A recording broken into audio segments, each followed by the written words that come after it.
दोस्तों नमस्कार, ये है मार्गदर्शन फॉर सिविल सर्विसेज। मैं अनुराग चौधरी। पाश्चात्य राजनीतिक चिंतन के अंतर्गत इस वीडियो में आप पढ़ेंगे महत्वपूर्ण राजनीतिक चिंतक और विचारक मॉन्टेस्क्यू के जीवन परिचय एवं प्रमुख राजनीतिक विचारों के बारे में।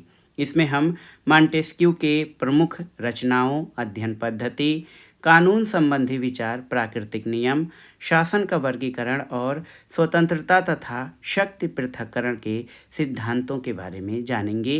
ये वीडियो राजनीति विज्ञान के विद्यार्थियों के लिए बहुत ही उपयोगी है। तो आइए शुरू करते हैं आज का वीडियो। दोस्तों, मॉन्टेस्क्यू को आप उसकी पुस्तक द स्पिरिट ऑफ लॉज और उसके द्वारा प्रतिपादित महत्वपूर्ण शक्ति पृथक्करण के सिद्धांत के कारण जानते हैं। और प्रायः मॉन्टेस्क्यू से संबंधित जो प्रश्न पूछे जाते हैं वो यहीं से होते हैं कि मॉन्टेस्क्यू द्वारा लिखित महत्वपूर्ण पुस्तक कौन सी है, तो स्पिरिट ऑफ लॉज। और शक्ति पृथक्करण यानी सेपरेशन ऑफ पावर के सिद्धांत का प्रतिपादन किसके द्वारा किया गया, तो यहाँ पर हम लोग जानते हैं ये मॉन्टेस्क्यू के द्वारा। लेकिन उसके अन्य विचार जैसे कानून संबंधी, प्राकृतिक नियम संबंधी, शासन का वर्गीकरण तथा स्वतंत्रता संबंधी विचार भी महत्वपूर्ण हैं। आज की वीडियो में हम इन सब के बारे में भी जानेंगे। तो सबसे पहले आइए मॉन्टेस्क्यू के जीवन परिचय के बारे में जान लेते हैं। दोस्तों, मॉन्टेस्क्यू का जन्म 1689 में फ्रांस के बोर्डेक्स शहर में हुआ था। बहुत ही महत्वपूर्ण है। मॉन्टेस्क्यू का जन्म 1689 में फ्रांस के बोर्डेक्स शहर में हुआ था। इसके बचपन का नाम चार्ल्स लुइस डी सैंकडेट था और मॉन्टेस्क्यू की मृत्यु 1755 में 66 वर्ष की अवस्था में हो गई थी। यदि हम उसके जीवन गाथा में से उसकी साहित्यिक कृतियों को अलग कर दें और उसकी रचनाओं से अलग उसके जीवन चरित्र को लें तो यह यहाँ समाप्त हो जाता है। और उसके बारे में ये कहा जा सकता है, जैसा कि कुछ राजाओं के बारे में कहा जाता है कि उसने जन्म लिया, जीवित रहा और वह मर गया। तो मॉन्टेस्क्यू का जीवन कोई ऐसा रोमांच भरा या कोई ऐसा बहुत ही महत्वपूर्ण नहीं रहा। उसकी रचनाएं उसकी पहचान है, जिसमें द स्पिरिट ऑफ लॉज और एक बहुत ही महत्वपूर्ण पुस्तक है उसके द्वारा, जो कि 32 वर्ष की उम्र में उसने पर्शियन लेटर्स प्रकाशित किया था। और ये पुस्तक ऐसे कल्पित पत्रों का संग्रह है जिन्हें फ्रांस में भ्रमण करते हुए 2 ईरानी यात्रियों द्वारा अपने मित्रों को लिखा जाना मान लिया जाता है। तो दोस्तों, मॉन्टेस्क्यू का जन्म 1689 में फ्रांस के बोर्डेक्स शहर में हुआ था और उसकी मृत्यु 1755 ईस्वी में 66 वर्ष की अवस्था में हुई थी। मॉन्टेस्क्यू की प्रमुख रचनाएं कौन सी हैं, इनके बारे में जानते हैं। तो आप जान लीजिए कि मॉन्टेस्क्यू की एक महत्वपूर्ण रचना है द पर्शियन लेटर्स 1721, और इसके बारे में हमने अभी आपसे चर्चा भी कर लिया कि 1721 में मॉन्टेस्क्यू 32 वर्ष की उम्र में पर्शियन लेटर्स पुस्तक उसने प्रकाशित किया था। और ये पत्रों का संग्रह है, कल्पित पत्रों का संग्रह है। और इसमें फ्रांस में भ्रमण करते हुए 2 ईरानी यात्रियों द्वारा अपने मित्रों को लिखा गया पत्र माना जाता है, जिसमें उन्होंने अपनी आंखों देखे फ्रांस के सामाजिक, राजनीतिक और धार्मिक जीवन की स्वतंत्र रूप से समालोचना की गई है। दोस्तों, इसमें लेखक का नाम दिए बिना ही प्रकाशित किया गया था, लेकिन बाद में ये बात सबको पता चल गई कि इसका लेखक मॉन्टेस्क्यू था। और इन लेटर्स ने देश में एक हलचल उत्पन्न कर दी। चर्च, राज्य, राजा और देश के अन्य प्राचीन और सम्मानित संस्थाओं की इसमें व्यंग्यात्मक आलोचना की गई थी। एक और महत्वपूर्ण कृति है reflection on the causes of the greatness and decline of the Roman 1734। Dialogue डी सिल्ला एट द यूक्रेट 1724 में प्रकाशित हुई। और मॉन्टेस्क्यू की प्रसिद्ध पुस्तक द स्पिरिट ऑफ लॉज, इसका प्रकाशन 1748 में हुआ था। और आप जान लीजिए कि यहाँ से इस पुस्तक से बार बार प्रश्न पूछे जाते हैं कि ये किसकी रचना है, कब प्रकाशित हुई थी, ये सब। आइए दोस्तों, मॉन्टेस्क्यू के बारे में, मॉन्टेस्क्यू की अध्ययन पद्धति क्या है, इसके बारे में जान लेते हैं। बहुत ही महत्वपूर्ण प्रश्न है। मॉन्टेस्क्यू ने किस अध्ययन पद्धति को अपनाया था, इसके बारे में जानते हैं। तो मॉन्टेस्क्यू अगर देखें तो मॉन्टेस्क्यू खुद कहता है कि उसने जो पद्धति अपनाई है बहुत ही महत्वपूर्ण है। उसमें समाजशास्त्री और ऐतिहासिक पद्धति का जो है समर्थक माना जाता है। अगर हम मॉन्टेस्क्यू की अध्ययन पद्धति की समीक्षा करें तो ये मिलेगा कि वो समाजशास्त्री और ऐतिहासिक पद्धति का समर्थक था, इसलिए उसने अपने अध्ययन के लिए अनुभव मूलक दृष्टिकोण और पर्यवेक्षण पर आधारित वैज्ञानिक और ऐतिहासिक पद्धति को अपनाया है। मॉन्टेस्क्यू द्वारा अध्ययन के लिए अपनाई गई जो पद्धति है वो आगमनात्मक पद्धति है और इसका प्रयोग अरस्तू ने भी किया था। दोस्तों, आप जान लीजिए कि मॉन्टेस्क्यू की पद्धति समाजशास्त्री है और स्पिरिट ऑफ लॉज के मुख्य विचारों की समीक्षा करने पर मॉन्टेस्क्यू की पद्धति को समझना जरूरी है। दोस्तों, मॉन्टेस्क्यू की मुख्य देन पद्धति के क्षेत्र में है, सिद्धांत के क्षेत्र में नहीं। सामाजिक विज्ञानों की पद्धति के विकास पर उसका जो प्रभाव पड़ा वो राजनीतिक सिद्धांत को उसकी देन से ज़्यादा महत्वपूर्ण है। और एक विचारक हैं जोन्स का कहना है कि मॉन्टेस्क्यू का विशेष महत्व राजनीतिक सिद्धांत में नई देन के कारण इतना नहीं जितना राजनीतिक और सामाजिक अध्ययन पद्धति शास्त्र यानी मेथडोलॉजी का विकास करने में है। तो बहुत ही महत्वपूर्ण है दोस्तों। मॉन्टेस्क्यू की पद्धति अरस्तू की पद्धति की तरह है और उसने समाजशास्त्री और ऐतिहासिक पद्धति को अपनाया है। इसके अलावा मॉन्टेस्क्यू को आधुनिक ऐतिहासिक शोध का जनक और 18वीं शताब्दी का अरस्तू भी कहा जाता है। देखिए, मॉन्टेस्क्यू को आधुनिक ऐतिहासिक शोध का जनक और 18वीं शताब्दी का अरस्तू कहा जाता है। क्यों? इसका कारण ये है कि उसने अपने राजनीतिक सिद्धांतों के प्रतिपादन के लिए अरस्तू द्वारा अपनाई गई वैज्ञानिक, पर्यवेक्षणात्मक, यथार्थवादी और ऐतिहासिक पद्धति का प्रयोग करके उसे पुनर्जीवित किया था। और मॉन्टेस्क्यू पहला राजनीतिक चिंतक था जिसने तत्कालीन राजनीतिक समस्याओं का अध्ययन समाजशास्त्री दृष्टिकोण से किया था। दोस्तों, देखिए कि मॉन्टेस्क्यू जो कार्य करना चाहता था उसके दो पहलू थे। पहला तो वो ये निर्धारित करना चाहता था कि जो नियम हैं, आधारभूत और मूल सामान्य सिद्धांत क्या हैं, और वो जानना चाहता है कि यथार्थ जगत में पाई जाने वाली विविधता को लाने में कौन से तत्व महत्वपूर्ण हैं। तो एक तरह से वो एक अनुभवमूलक विचारक है और मॉन्टेस्क्यू की जो पद्धति है वो काफ़ी हद तक उसकी पुस्तक स्पिरिट ऑफ लॉज से प्रकट हो जाती है। स्पिरिट ऑफ लॉज जो है इसका क्षेत्र इतना व्यापक है कि वो विशुद्ध राजनीति का ग्रंथ न रहकर समाजशास्त्र का ग्रंथ बन गया है। और इसका कारण ये है कि मॉन्टेस्क्यू के अनुसार मानव व्यवहार को प्रभावित करने वाले तत्वों से अलग करके जो है सरकार का अध्ययन करना निरर्थक हो जाएगा। तो इसीलिए वो जो है मनोविज्ञान, समाजशास्त्र, भूगोल, धर्म, इतिहास के क्षेत्र में भी उतरा। और स्पिरिट ऑफ लॉज जब वो लिख रहा था तो उसका उद्देश्य उन सामान्य सिद्धांतों और भावनाओं की खोज करना था जो प्रत्येक जलवायु और सभ्यता में मानव व्यवहार को प्रभावित करते हैं और जिनके कुछ परिणाम निकलते हैं। तो आप जान लीजिए कि मॉन्टेस्क्यू आधुनिक ऐतिहासिक शोध का जनक और 18वीं शताब्दी का अरस्तू है।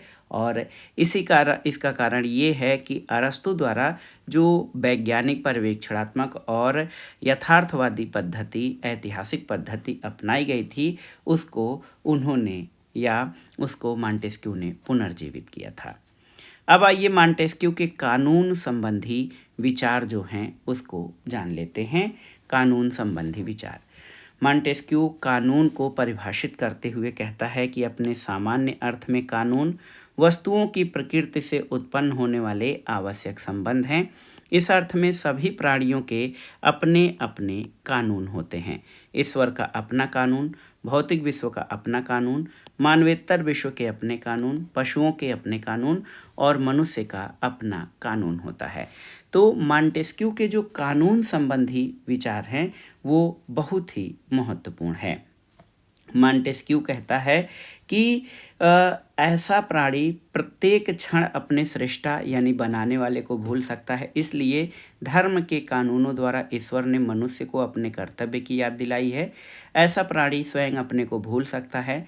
दर्शन शास्त्र के आचार के नियमों द्वारा उसे ऐसा करने से रोकता है। उसे समाज में रहने के लिए बनाया गया है, लेकिन वह अपने साथियों को भूल सकता है। इसलिए विधि निर्माताओं ने नागरिक और राजनीतिक कानून बनाकर उसे अपने कर्तव्य के साथ जोड़ा है। और इसी आधार पर जो है मॉन्टेस्क्यू का कहना है कि जो कानून है ये वस्तुओं की प्रकृति से उत्पन्न होने वाले आवश्यक संबंध हैं। वस्तुओं की प्रकृति से उत्पन्न होने वाले आवश्यक संबंध को मॉन्टेस्क्यू कानून कहता है। और इस दृष्टि से वो कहता है कि सभी प्राणियों के अपने अपने कानून होते हैं। सभी प्राणी जो होते हैं वो अपने अपने कानून होते हैं।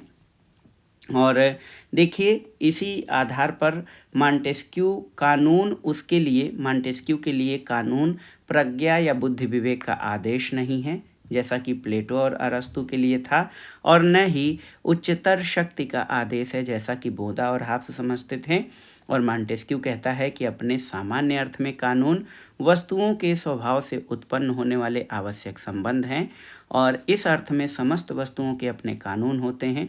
ईश्वर के अपने कानून, भौतिक जगत के अपने कानून, मानव से श्रेष्ठ बुद्धियों के अपने कानून, पशुओं के अपने कानून और मनुष्य के अपने कानून होते हैं।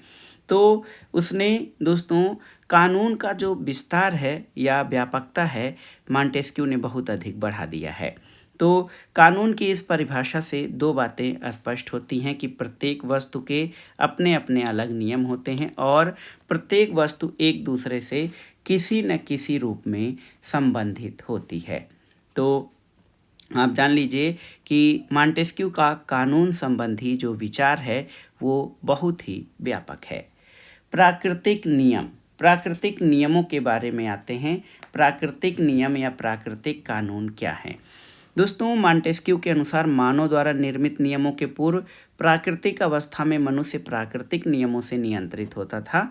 ये प्राकृतिक नियम थे शांति और सुरक्षा की इच्छा, आपस में मिलजुल कर रहने की प्रवृत्ति, मानव की अपनी भौतिक आवश्यकताओं की पूर्ण करने की प्रकृति और एक संगठित समाज स्थापित कर जीने की इच्छा।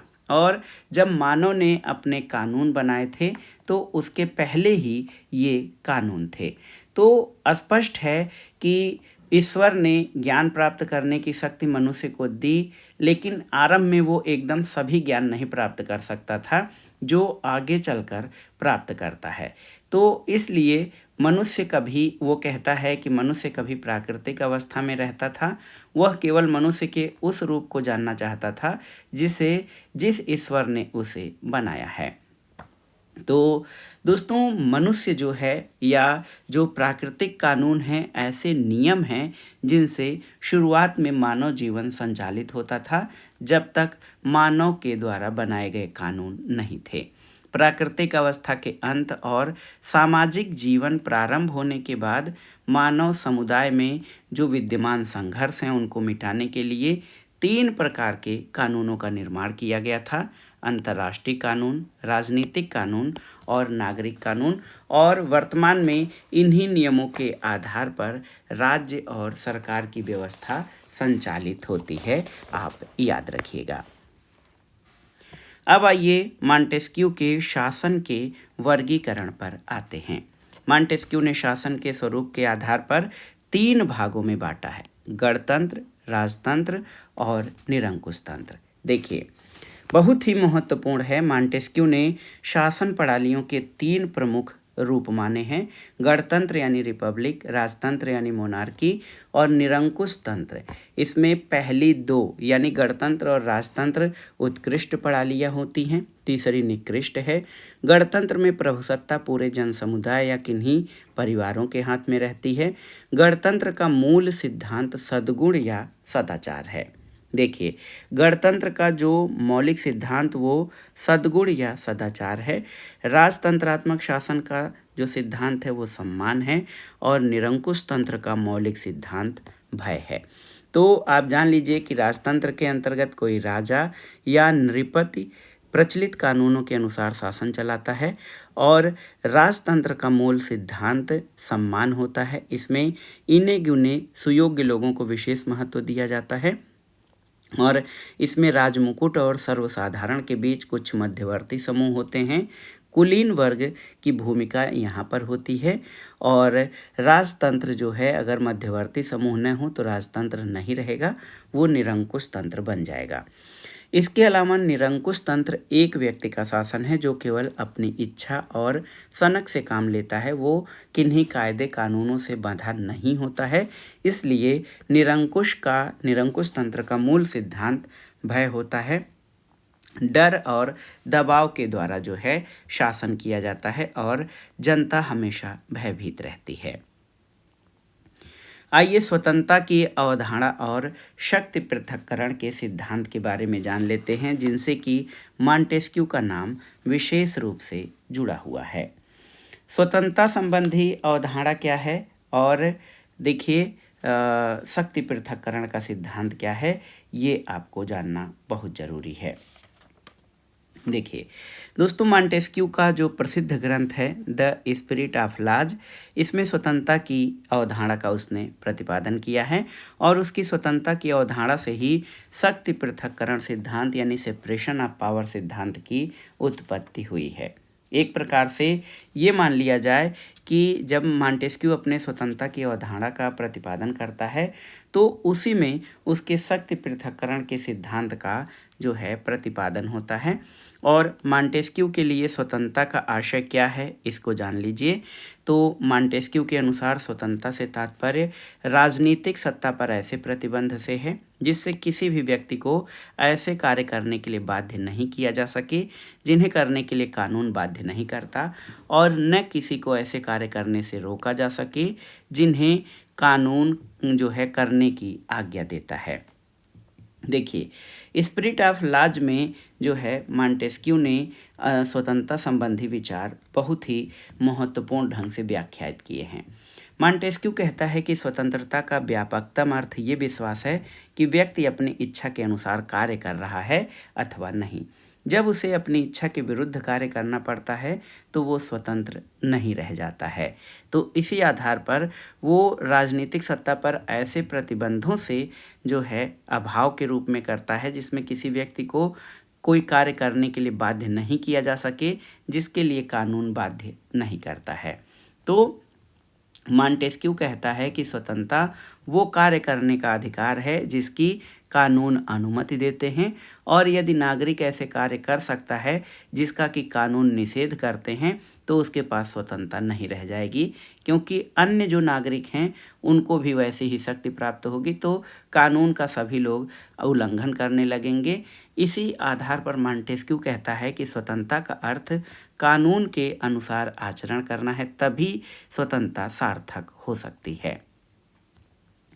अब देखिए शक्ति पृथक्करण के सिद्धांत के बारे में। शक्ति पृथक्करण या सेपरेशन ऑफ पावर के सिद्धांत के साथ जो है मॉन्टेस्क्यू को सर्वाधिक प्रसिद्धि मिली है। और ये जो शक्ति पृथक्करण का सिद्धांत है, ये कहा जाए कि मॉन्टेस्क्यू से पहले जॉन लॉक ने शासन के कार्यकारी यानी एग्जीक्यूटिव, विधायी यानी लेजिस्लेटिव और न्यायिक यानी जुडिशियल शक्तियों में अंतर किया था।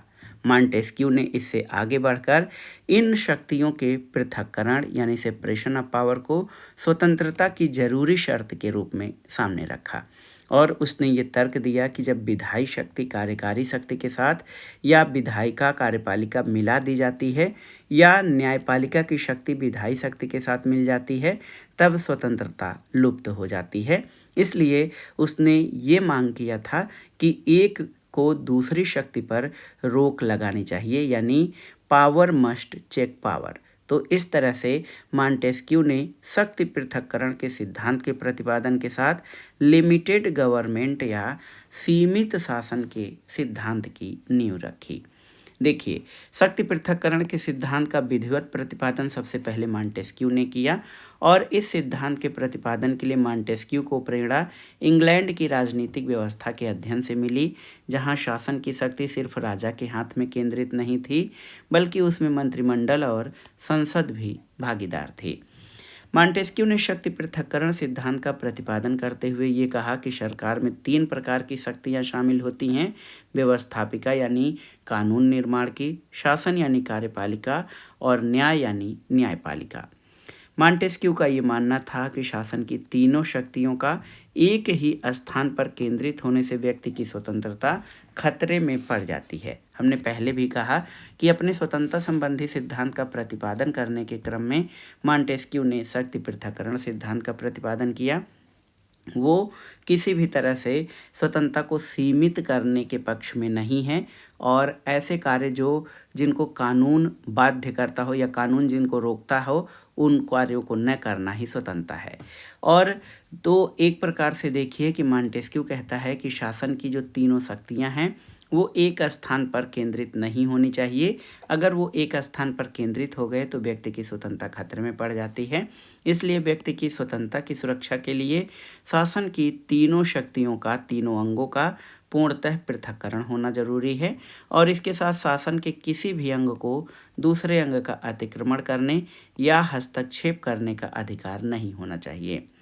शक्ति पृथक्करण के सिद्धांत के प्रतिपादन के पीछे मॉन्टेस्क्यू का उद्देश्य ये था कि शासन की प्रत्येक शक्ति मर्यादित रहे और एक शक्ति दूसरी शक्ति के संदर्भ में संतुलन और नियंत्रण यानी चेक एंड बैलेंस का कार्य करे, ताकि कोई भी जो अंग है वो एक दूसरे पर जो है एक दूसरे को नियंत्रित न करे, न मिलकर व्यक्तियों की स्वतंत्रता का हनन ही करे। मॉन्टेस्क्यू कहते हैं कि शासन की शक्तियों के पृथक्करण के परिणामस्वरूप नागरिकों को वास्तविक स्वतंत्रता प्राप्त हो सकेगी और वे कानून की सीमा में रहते हुए उनका उपभोग करने में समर्थ हो सकेंगे। अगर इसको थोड़ा सा आसानी से समझा जाए तो आप कह सकते हैं कि मॉन्टेस्क्यू कहते हैं कि प्रत्येक सरकार में 3 प्रकार की शक्तियां हैं। आप जान लीजिए, व्यवस्थापिका, कार्यपालिका और न्यायपालिका। पहली शक्ति के आधार पर राजा अथवा न्यायरक्षक जो है अस्थायी अथवा अस्थायी कानून बनाता है, पहले से बनाए हुए कानूनों में संशोधन करता है या उनको रद्द करता है। दूसरी संधि के शक्ति के अनुसार वो संधि अथवा युद्ध करता है, राजदूतों को भेजता है, उनका स्वागत करता है, सार्वजनिक सुरक्षा की स्थापना करता है और बाहरी आक्रमण के विरुद्ध व्यवस्था करता है। तीसरी शक्ति के द्वारा वो अपराधियों को दंड देता है, व्यक्तियों के परस्पर झगड़ों का निर्णय करता है। अंतिम शक्ति को हम राज्य की न्यायिक शक्ति कहते हैं। लेकिन समस्या कहाँ आती है दोस्तों? स्वतंत्रता के लिए, व्यक्तियों की स्वतंत्रता के लिए ये जरूरी है कि सरकार का निर्माण इस प्रकार किया जाए कि व्यक्ति को एक दूसरे का भय न रह जाए। यानी जब व्यवस्थापिका और कार्यपालिका शक्तियां एक व्यक्ति अथवा एक ही व्यक्ति समूह में केंद्रित हो जाएंगी तो स्वतंत्रता नहीं रहेगी, क्योंकि ये आशंका हो सकती है कि एक ही राजा अथवा परिषद अत्याचारपूर्ण कानून बना ले और उनको अत्याचारपूर्ण ढंग से क्रियान्वित करे। इसके अलावा कोई स्वतंत्रता तब भी नहीं हो सकती जब न्यायपालिका शक्ति को व्यवस्थापिका और कार्यपालिका शक्ति में मिला दिया जाए या उनको अलग न रखा जाए। यदि इसे व्यवस्थापिका शक्ति के साथ मिला दिया जाए तो प्रजा के जीवन पर स्वतंत्रता और उसके स्वतंत्रता पर मनमाना नियंत्रण कायम हो जाएगा, क्योंकि तब न्यायाधीश ही व्यवस्थापिका होगा। और यदि इसे कार्यपालिका शक्ति के साथ मिला दिया जाए तो न्यायाधीश हिंसा और दमन से काम ले सकता है। और इसी आधार पर जो है व्यक्तियों की स्वतंत्रता के रक्षण के लिए, स्वतंत्रता के सुरक्षा के लिए मॉन्टेस्क्यू ने शक्ति पृथक्करण का सिद्धांत प्रतिपादित किया है। और हमने अभी पढ़ा है कि मॉन्टेस्क्यू ने ब्रिटिश संविधान के अध्ययन के क्रम में शक्ति पृथक्करण का सिद्धांत दिया, लेकिन उसके बारे में ये कहा जाता है कि उसने इंग्लैंड के संविधान को समझने में भूल कर दी, क्योंकि ये इंग्लैंड के संविधान की विशेषताएं नहीं थीं। लेकिन एक बात आप जान लीजिए कि राजा की मनमानी शक्तियों के ऊपर कुछ सीमाएं जब लगाई गई तो ठीक था, और जिस हद तक ब्रिटेन में ये भावना थी कि न्यायालयों को राजा से स्वतंत्र कर देना चाहिए और राजा और संसद में संतुलन स्थापित कर देना चाहिए, वहाँ तक भी सही था। लेकिन कार्यपालिका और व्यवस्थापिका में पूर्ण पृथक्करण वहाँ न तो तब था और न ही आज है। और आप जान लीजिए कि अगर ये कहा जाए कि उसने इंग्लैंड के शासन प्रणाली को समझने में भूल कर दी, ये काफ़ी हद तक सही है। लेकिन आप ये जान लीजिए कि 1787 में जब संयुक्त राज्य अमेरिका में दुनिया का पहला लिखित संविधान बनाया गया, तब वहाँ पर नागरिकों की स्वतंत्रता की सुरक्षा के लिए शक्तियों के पृथक्करण के सिद्धांत को व्यवहारिक रूप देने का प्रयत्न किया गया, जिसको कि मॉन्टेस्क्यू ने स्थापित किया था। और ये कारण यही है कि अमेरिकी संविधान का मूल ढांचा ब्रिटिश संविधान के ढांचे से भिन्न है, हालांकि दोनों का ही ध्येय नागरिक स्वतंत्रता की रक्षा करना है। तो इस तरह से जो ब्रिटिश जो व्यवस्था है उसको समझने में भले ही मॉन्टेस्क्यू ने भूल की, लेकिन ये सिद्धांत सर्वमान्य है कि व्यक्तियों के स्वतंत्रता के रक्षण के लिए आप जान लीजिए शासन के तीनों अंगों व्यवस्थापिका, कार्यपालिका और न्यायपालिका में पृथक्करण होना चाहिए, और तभी जाकर व्यक्तियों के अधिकार और स्वतंत्रता की रक्षा हो सके। अब आइए मॉन्टेस्क्यू से संबंधित कुछ स्मरणीय तथ्यों को देख लेते हैं। एक कथन है कि राज्य की विधायिका और कार्यपालिका शक्तियों को नियंत्रित करने के लिए मॉन्टेस्क्यू ने कौन सा सिद्धांत, तो नियंत्रण और संतुलन यानी चेक एंड बैलेंस सिद्धांत का प्रतिपादन किया था। शक्तियों के पृथक्करण के सिद्धांत का प्रवर्तक मॉन्टेस्क्यू है। और मिल कहते हैं कि सरकारी विभागों की पूर्ण स्वतंत्रता का अनिवार्य अर्थ निरंतर गतिरोध को बढ़ाएगा। और सेबाइन के अनुसार दोस्तों 18वीं शताब्दी के समस्त फ्रांसीसी राजनीतिक चिंतकों में रूसो को छोड़कर मॉन्टेस्क्यू सबसे महत्वपूर्ण था। और राजनीतिक विचारक मैक्सी का कहना है कि राजनीतिक चिंतन के क्षेत्र में मॉन्टेस्क्यू को प्लेटो, अरस्तू, मैकियावेली और बोधा के समान विशिष्ट महत्व रखने वाला घोषित किया गया है। तो दोस्तों ये था आज का वीडियो। पाश्चात्य राजनीतिक चिंतक और विचारक तथा शक्ति पृथक्करण के सिद्धांत के प्रवर्तक मॉन्टेस्क्यू के राजनीतिक विचारों पर आधारित महत्वपूर्ण वीडियो, जो राजनीति विज्ञान विषय से स्नातक परास्नातक स्तर के छात्रों के साथ प्रतियोगी परीक्षाओं की तैयारी करने वाले छात्रों के लिए बहुत ही उपयोगी है। आप इसको अच्छे से तैयार कर लीजिएगा। वीडियो आपको कैसा लगा हमें कमेंट बॉक्स में ज़रूर बताइएगा। वीडियो को लाइक करें, शेयर करें और इस चैनल मार्गदर्शन फॉर सिविल सर्विसेज को सब्सक्राइब करें। वीडियो देखने के लिए धन्यवाद दोस्तों। नमस्कार।